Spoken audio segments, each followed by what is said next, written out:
Hello and welcome to my easy to understand guide to the big issue and the magazine industry.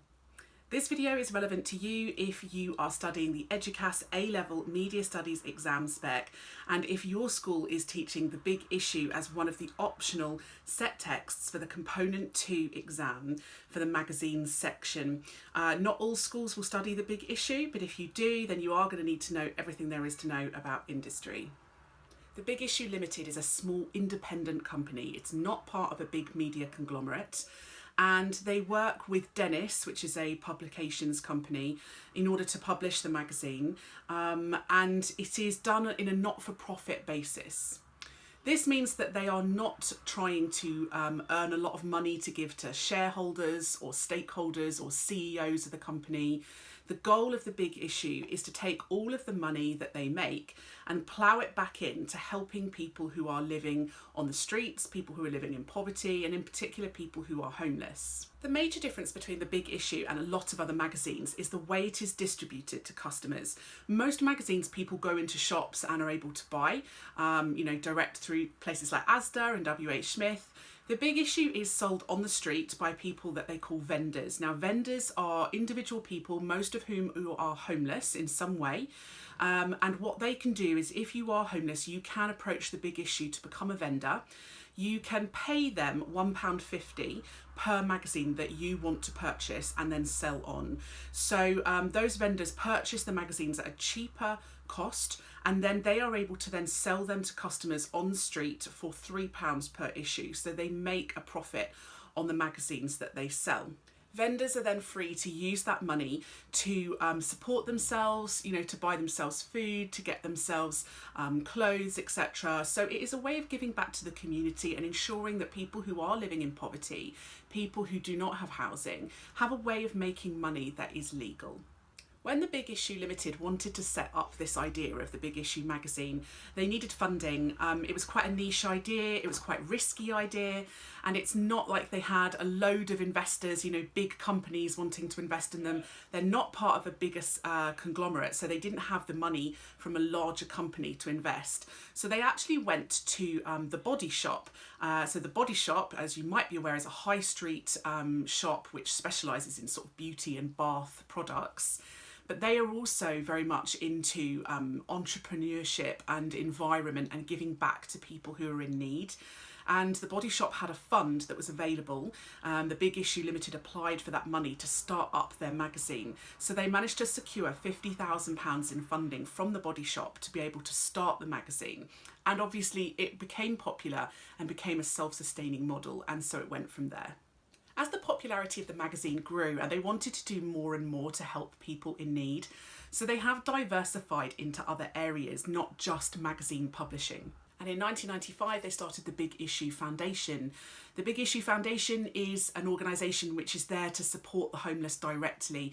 So providing them with training, with workshops, with information about how to get support on various issues like mental health, domestic abuse, housing. So they use a lot of the money that they make from the magazine in order to go into community projects to help other people that are in need. In 2005, they started the Big Issue Invest, which is a kind of financial fund available for charities and small businesses, individuals who've got an idea of a business they want to start, but they're finding it difficult to get funds. Perhaps they come from an impoverished background or a homeless background. And the Big Issue Invest are able to provide funds to people who have good business plans that they want to start something up. In 2016, they launched their own online shop, which means that customers can now go onto their website and purchase merchandise, and all of that money then goes and gets ploughed back into helping the needy. So the Big Issue is quite a good example of a magazine which is not all about profit and power. It's not about trying to make somebody rich, and it is about perhaps ploughing that money back into the community, which makes it very different from a lot of other magazines on the market. Because the readers are typically quite affluent, it means that advertising in the magazine is quite a good way for them to make extra money. Lots of brands are quite willing to place adverts in the magazine knowing that the readership of the Big Issue is quite wealthy. So advertising is another great way for the Big Issue to make money. But they don't just advertise consumer products or high-end brands. They also place a lot of adverts for charities and community support groups. So although they could give all their advertising space across to brands and make lots and lots of money, they actually do reserve a chunk of their advertising space for companies that perhaps might find that difficult financially. So again, another demonstration that it's not all about profit and power.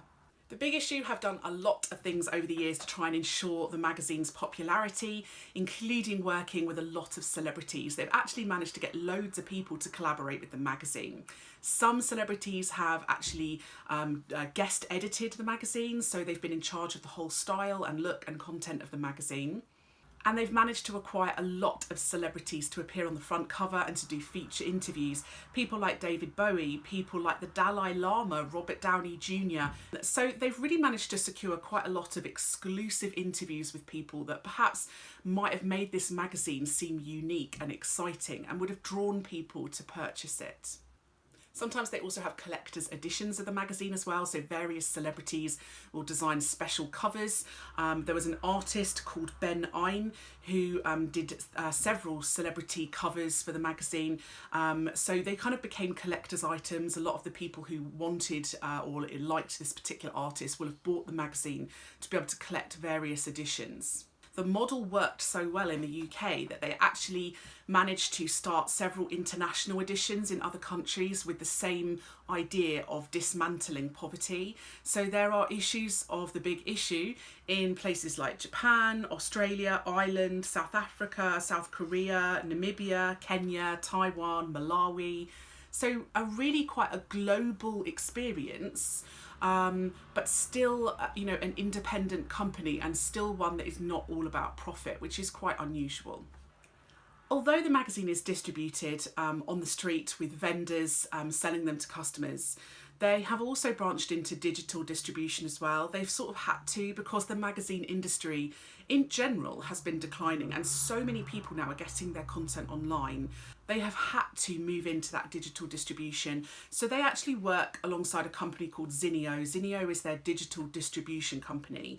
Zinio is a massive company that distributes thousands of magazines to millions of customers a year. And The Big Issue is one of those that is available on that website. The great thing is that Zinio will let customers subscribe to just one copy at a time, or you can subscribe to 12 months up front. And that's quite good because a lot of people, if they're trying out a new magazine, don't necessarily want to pay for a whole year in advance. So letting customers subscribe to just one issue is a great way of kind of teasing them with some content, getting them to like your magazine, and then hoping that they will go on and subscribe for a longer term. Being digital, it's also obviously very accessible. Lots of people have tablets and phones these days, and it makes it easy to download.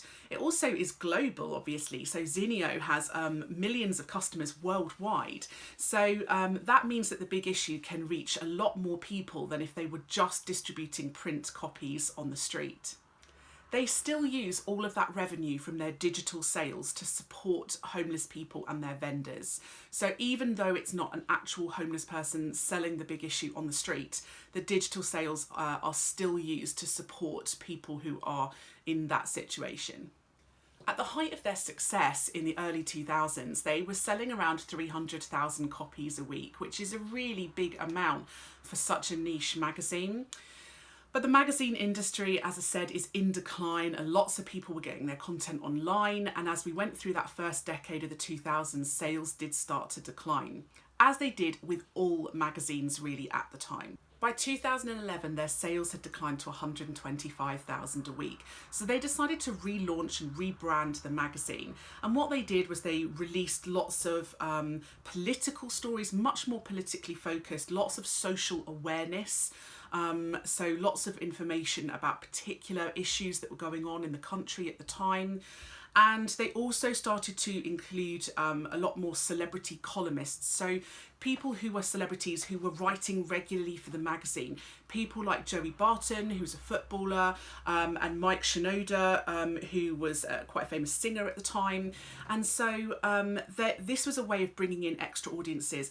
Because of this rebrand, they did launch it at a higher price. So I think they were trying to make more money out of the fewer copies that they were expecting to sell. And although over the following few years their sales did continue to drop, they did eventually start to pick back up again. So The Big Issue is actually one of the only magazines on the market at the moment whose sales have actually increased in the last few years. And that makes it quite different from a lot of other magazines. And perhaps it reflects the context in Britain at the moment, where politics and current affairs is actually becoming a much bigger thing for a lot of people in that kind of ABC1 category. So overall, The Big Issue is a quite niche magazine, which is quite unusual, very unique in the way that it is produced and distributed, and is very unusual in the fact that it is actually doing a little bit better than a lot of the other magazines that are on the market at the moment. So that was my easy to understand guide to The Big Issue. Don't forget to check out my channel. I've got lots of other videos relevant for A-level media studies, including Vogue, which is the historical magazine that you will study if you are studying The Big Issue. Don't forget to hit subscribe to get updated on lots of my upcoming videos that I'll be uploading in the next few weeks and months. And don't forget to leave a comment below if there's any questions you have or you would like a video about anything specific.